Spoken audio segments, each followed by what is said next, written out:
आज मी बनवलेला आहे गणरायासाठी असं गोड असा पदार्थ आणि त्यांचा आवडता पदार्थ म्हणजे बेसन लाडू.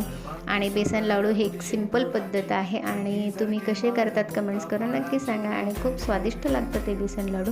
गणपती बाप्पांचे खूप आवडते आहेत आणि मी गणपती बाप्पा गणराया आपल्या घरी आगमन झालेलं आहे, त्यामुळे काहीतरी गोडधोड करायला पाहिजेनच नैवेद्यासाठी. त्यामुळे मी बेसन लाडू करत आहे आणि तुम्ही बघू शकताय. आणि मी हा डिटेल्समध्ये मोठा व्हिडिओ पोस्ट केलेला आहे, तुम्हाला खाली लिंक दिलेली आहे, त्याच्यावरती जाऊन तुम्ही मोठा व्हिडिओ बघू शकता. आणि असंच प्रेम देत राहा आणि असेच कनेक्ट राहा. आणि चॅनलवरती नवीन असाल तर चॅनलला सबस्क्राईब करायला विसरू नका, जेणेकरून तुम्हाला माझे नवीन नवीन व्हिडिओ बघायला मिळते. आणि एवढे सुंदर बेसन लाडू झालेले आहे, मी डिटेल्समध्ये व्हिडिओ तुम्हाला पोस्ट केलेला आहे. Thanks for watching. बाय.